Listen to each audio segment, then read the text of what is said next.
Olá, boa noite. Supremo Tribunal Federal bloqueia 389 milhões de reais de sindicato investigado por desvios no INSS. Senado aprova aumento de penas para crimes violentos e texto segue para a Câmara. Israel recebe corpos de mais de 4 reféns assassinados pelos terroristas do Hamas. O Jornal da Record está no ar.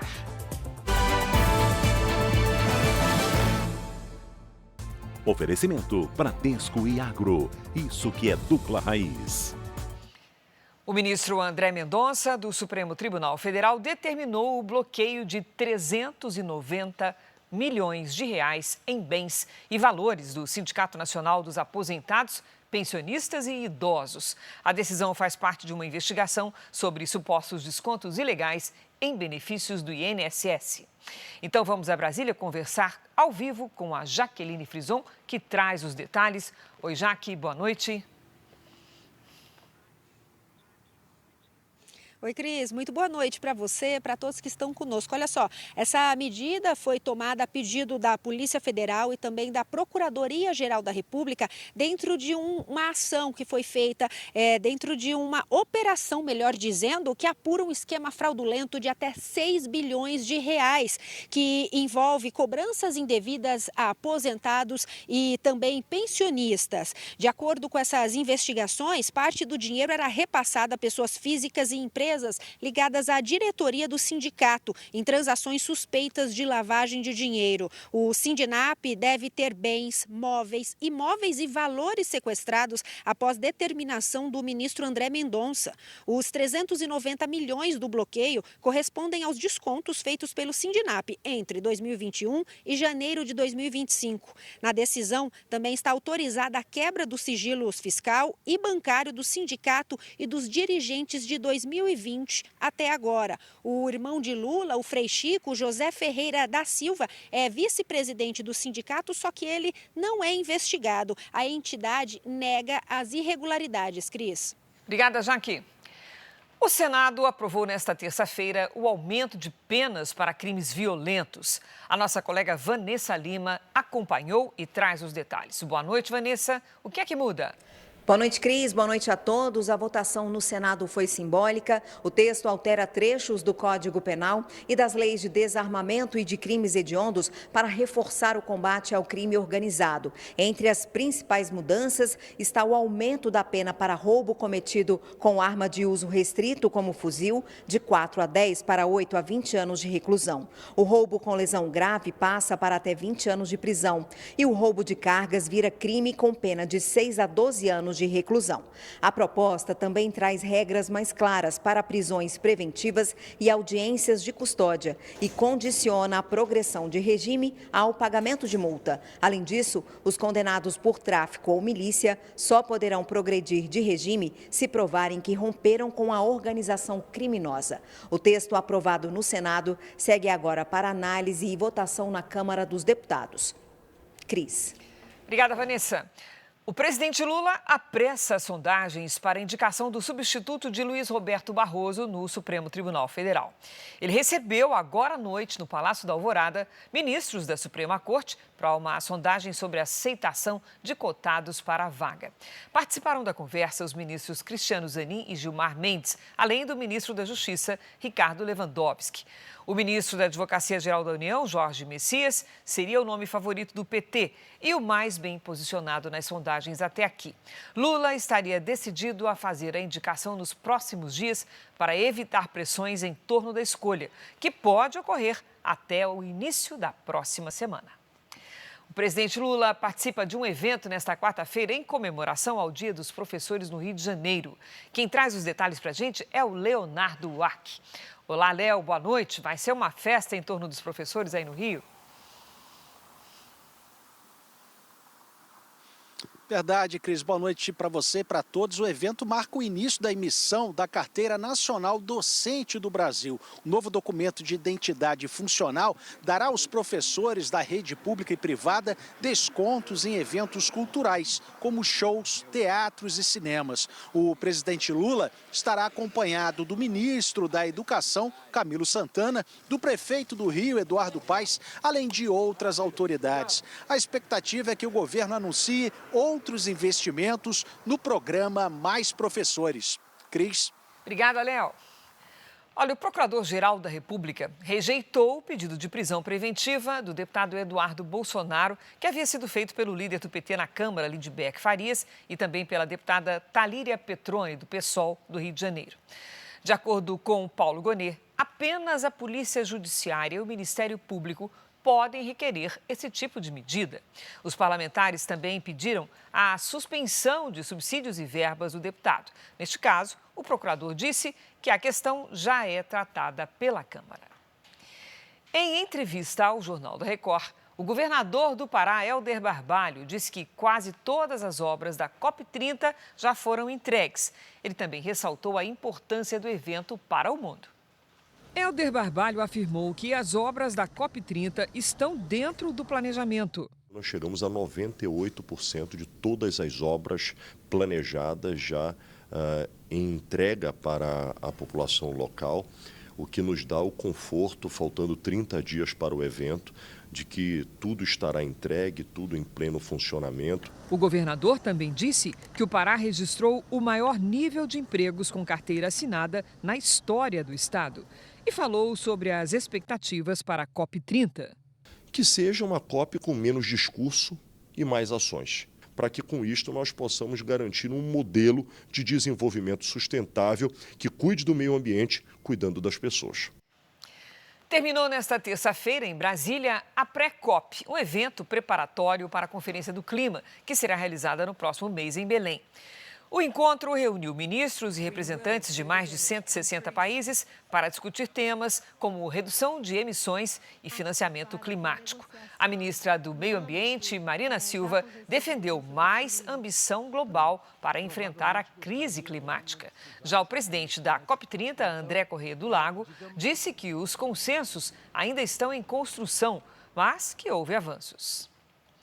A primeira turma do Supremo Tribunal Federal começou o julgamento de 7 réus do Núcleo 4 da tentativa de golpe de Estado. Eles são acusados dos mesmos 5 crimes imputados aos réus já julgados pelo STF. E o Procurador-Geral da República pede a condenação de todos os denunciados. Paulo Gonet afirmou que o Núcleo 4 era responsável por ações de desinformação e ataques a autoridades para dar suporte à trama golpista. Foi por meio da contribuição deste núcleo de acusados que a organização criminosa elaborou e disseminou narrativas falsas contra o processo eleitoral, contra os poderes constitucionais e as autoridades que os representam. São julgados nesta fase da denúncia o coronel do Exército Reginaldo Abreu, o tenente-coronel do Exército Guilherme Almeida, o major da Reserva do Exército Ailton Moraes Barros, o também major da Reserva Ângelo De Nicoli, o subtenente do Exército Giancarlo Rodrigues, o agente da Polícia Federal Marcelo Bormevete e o presidente do Instituto Voto Legal, Carlos César Rocha. Todos são acusados de tentativa de abolição violenta do Estado Democrático de Direito, golpe de Estado, organização criminosa armada, dano qualificado e deterioração de patrimônio tombado. Os advogados dos 7 negaram todas as acusações. A expectativa é que o julgamento desse núcleo termine na quarta-feira da semana que vem. Os ministros querem acelerar os julgamentos dos outros núcleos e encerrar todo o processo até o fim do ano. Um apagão em todas as regiões do Brasil foi provocado por um incêndio em uma subestação de energia elétrica no Paraná. Pelo menos 6 milhões de endereços ficaram sem energia em todo o país. No Paraná, cerca de 76 mil pessoas foram atingidas. Em São Paulo, 937 mil e no Rio, 727 mil. Uma câmera registrou a queda de energia no aeroporto Santos Dumont. Pela manhã, o operador nacional do sistema elétrico informou que à 00:32 foi registrado um incêndio na subestação de Bateias, no município de Campo Largo. Na sequência, o sistema acionou uma medida de segurança que cortou a energia de parte dos consumidores de outras regiões. Quando ocorre uma falha ou incidente no Sistema Interligado Nacional, a linha ou subestação de transmissão afetada é cortada e a energia redistribuída automaticamente por outras linhas de transmissão, para que não haja sobrecarga do sistema. Essa subestação de energia, especificamente, ela recebe 5 linhas de transmissão de grande porte. Essa subestação foi desligada por uma questão de segurança e essas 5 linhas de transmissão foram desligadas. Um relatório final com as causas do incêndio deve ser apresentado somente daqui a um mês. Mas, de acordo com o Ministério de Minas e Energia, ao contrário do que aconteceu em outros apagões, desta vez o problema não foi na geração, mas sim na distribuição de energia. É importante que a população entenda o que acontece nesse momento. Não é falta de energia, é um problema na infraestrutura que transmite a energia. Mesmo o apagão tendo ocorrido em horário de baixo consumo, existe a possibilidade de prejuízos aos consumidores. Você deixa de gerar, você tem contratos para cumprir, deixa de vender energia que você adquiriu. Você tem diversos problemas, e problemas principalmente para o consumidor, né? Talvez não o consumidor residencial, comercial, porque era de madrugada, mas você tem, por exemplo, indústrias eletrointensivas, por exemplo, siderurgias, que se o forno ficar desligado lá uma meia hora, você já perde toda a produção. A Agência Nacional de Energia Elétrica aprovou nesta terça-feira o reajuste tarifário anual de 15,44% na conta dos consumidores residenciais da EDP São Paulo, que atende 28 cidades do litoral norte, Vale do Paraíba e Alto Tietê. Já no Distrito Federal, o reajuste autorizado foi de 11,93% para os consumidores em geral. As novas tarifas valem a partir da semana que vem. O grupo terrorista Hamas devolveu os corpos de mais 4 reféns mortos na faixa de Gaza. As identidades e nacionalidades das vítimas não foram divulgadas. O comboio levou os restos mortais até o Centro Nacional de Medicina Legal, em Tel Aviv, nesta quarta-feira. A devolução fez parte do acordo intermediado pelos Estados Unidos. Israel acusa o Hamas de atrasar a entrega dos corpos. O grupo terrorista diz ter dificuldades para localizar as outras vítimas. 2 anos de espera para enterrar o próprio marido. O jornalista Roberto Cabrini conversou com uma mulher que aguardava a chegada do corpo de um israelense sequestrado pelos terroristas do Hamas. O dia seguinte ao histórico 13 de outubro é de tensão. Em Gaza, 6 palestinos são mortos pelas forças israelenses. Todos acusados de cruzar a linha amarela. É a demarcação territorial que define o limite para o recuo das tropas israelenses na faixa de Gaza, parte do frágil acordo firmado.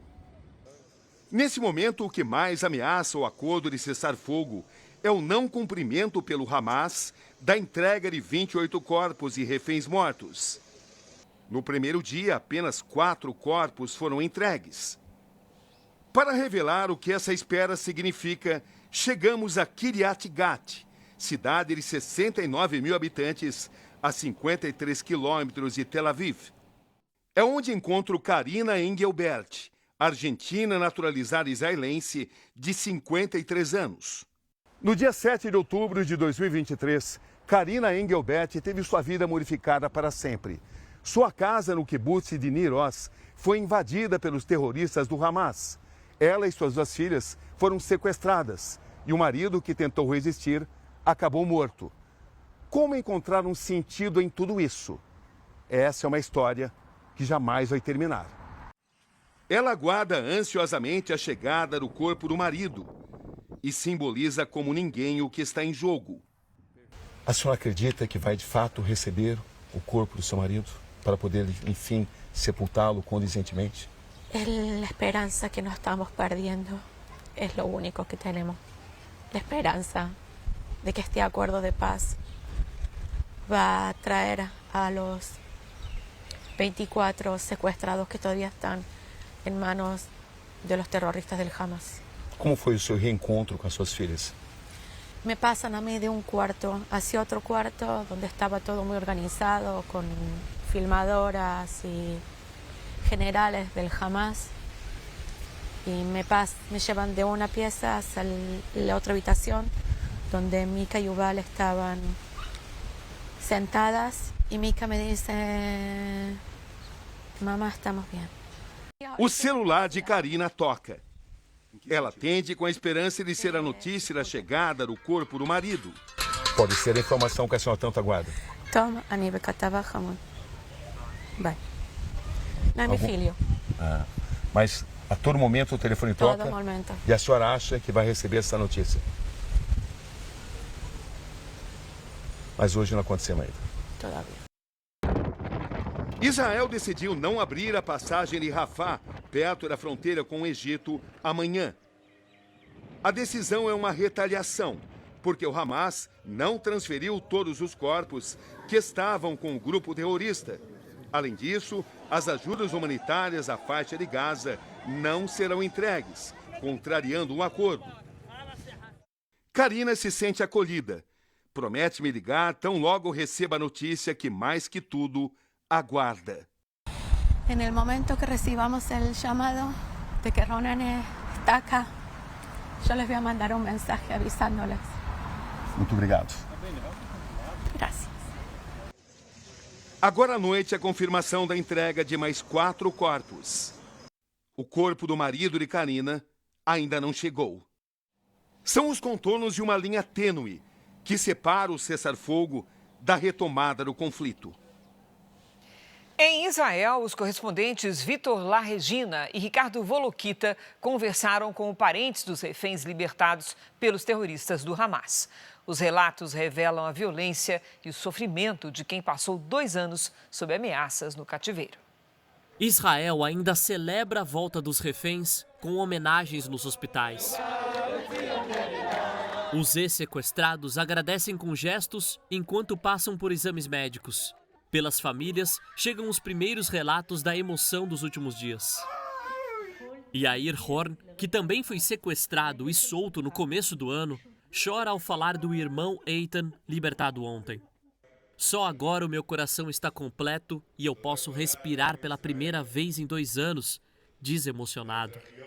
A cunhada de Eitan contou ao Jornal da Record que ele perdeu muito peso e, por ter ficado muito tempo nos túneis, não consegue enxergar bem. Os reféns resgatados estão em observação médica em hospitais como esse aqui no centro de Israel. Todos os últimos 20 sequestrados vivos eram homens, a maioria com menos de 30 anos de idade.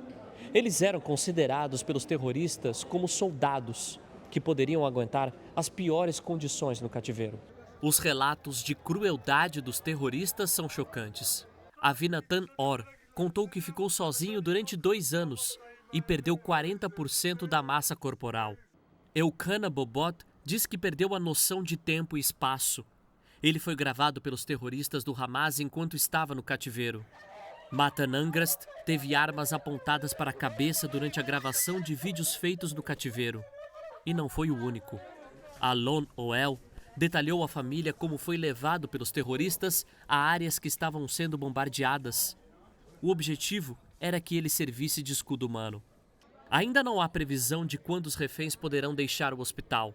Na próxima fase do acordo, os terroristas do Hamas terão que entregar as armas. O presidente americano Donald Trump disse que eles concordaram, mas que se não fizerem isso, os Estados Unidos farão. Eles sabem que não estamos brincando, declarou Trump. O presidente dos Estados Unidos, Donald Trump, recebeu o presidente da Argentina, Javier Milei, na Casa Branca nesta terça-feira. O encontro entre os líderes ocorre cerca de 1 semana depois de Washington ter concordado em conceder a Buenos Aires uma ajuda financeira equivalente a 112 bilhões de reais.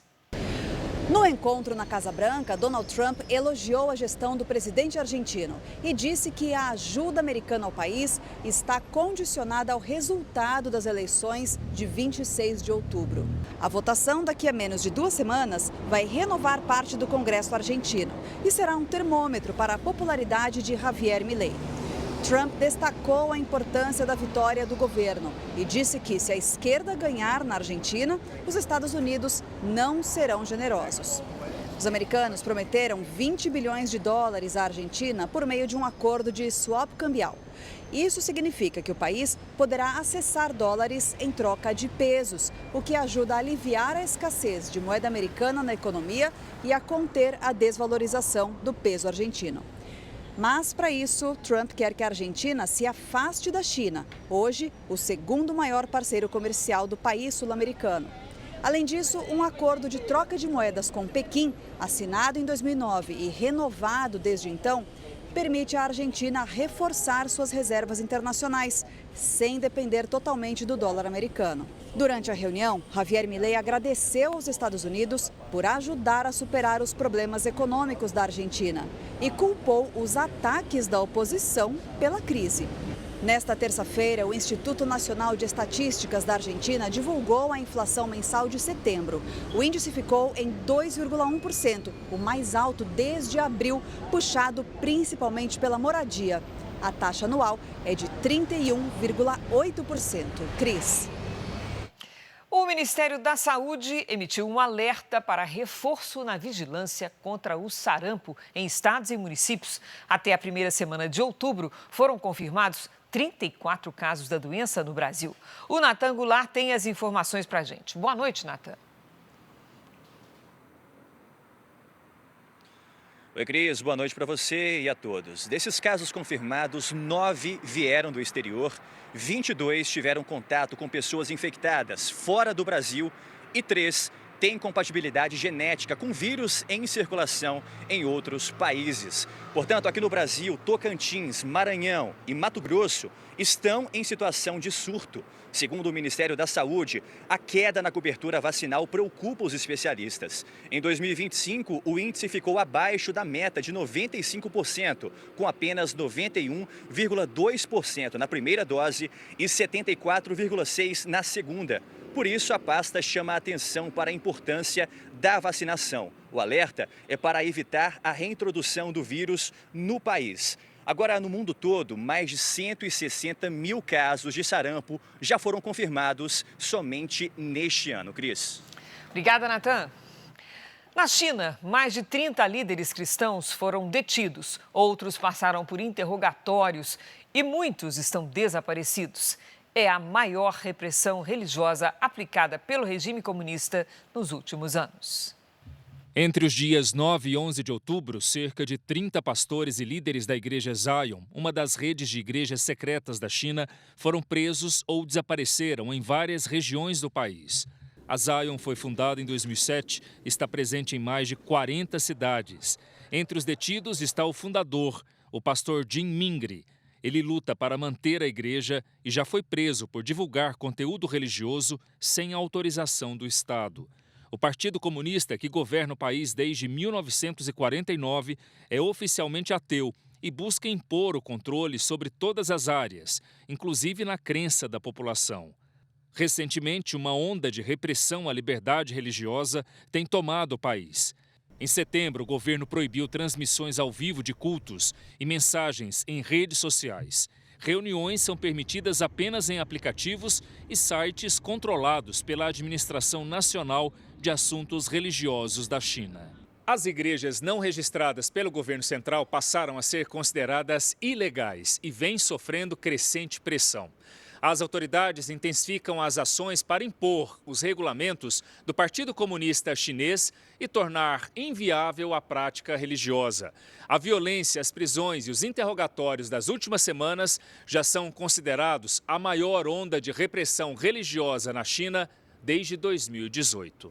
É que quando eles veem um lugar onde essa fé está pujante, crescendo com mais força, a liderança do governo maior acaba tendo uma preocupação e tenta limitar os caminhos dessa perspectiva de espiritualidade a partir, né, dessas referências cristãs. Em uma rede social, o secretário de Estado americano Marco Rubio disse que os Estados Unidos condenam o Partido Comunista pelas recentes detenções de dezenas de líderes e pede a libertação imediata deles. Para o Partido Comunista Chinês, a justificativa é impedir o que considera o uso da religião para influenciar a sociedade. Na prática, a medida evidencia as restrições à liberdade da população, um reflexo da política estatal que impõe até às religiões a obrigação de seguir os valores socialistas e a linha ideológica do governo. O governo chinês ele controla tudo e todos. Existe um partido único, todo o sistema judiciário ele é controlado pelo governo. Então, o que nós fazemos é a mobilização global da igreja em oração e também mobilização dos governos brasileiros e todos os governos das democracias para que façam pressão para que haja liberdade religiosa naquele país. E agora à noite, uma caminhonete explodiu em uma rua movimentada da cidade de Guayaquil, no Equador. Um homem morreu e pelo menos 2 pessoas ficaram feridas. O governo acredita que a explosão foi intencional e classificou o incidente como um ato de terrorismo. Comércios foram fechados e equipes fizeram a retirada de moradores dos prédios da região. Autoridades disseram que outro carro com explosivos foi neutralizado. Nesta quarta-feira, o Brasileirão está de volta após a parada para a data da FIFA. E tem jogão aqui na Record. Botafogo e Flamengo se enfrentam a partir das 7h30 da noite. Antes da entrevista, uma mensagem para a esposa Sabrina Rossi. O argentino se declarou tímido, mas só fora de campo. Dentro, ele não se intimida nem com o estádio lotado. Rossi estreou no Flamengo em 2023 e desde então virou titular absoluto. Quando chegou, o técnico Felipe Luiz ainda era lateral e ajudava na defesa. Hoje é o chefão fora de campo. Mesmo com ele sendo parte da defesa, eu já falava com ele em muitos aspectos que eram do jogo. Ele deu muita confiança para mim também. Ele virou que eu seja uma peça importante. A boa fase do Flamengo tem muito a ver com o goleiro Rossi. O time sofreu 13 gols em 26 partidas e é a melhor defesa. O Botafogo aparece em 4º lugar nesse ranking, com 23 gols sofridos. Um dos responsáveis pela defesa do Botafogo é um jogador também nascido na Argentina. O zagueiro Alexander Barbosa, que por muito pouco não saiu do fogão entre as trocas de técnico do ano passado para cá. Vou falar alguma coisa aqui que pouca gente sabe. Eu estive muito perto de sair, eu sentia que não tinha oportunidade, então falei com o meu empresário, não me deixaram sair, graças a Deus. No primeiro turno, o placar foi 0-0 e as defesas provaram ser fortes. E agora, qual delas vai levar a melhor neste clássico?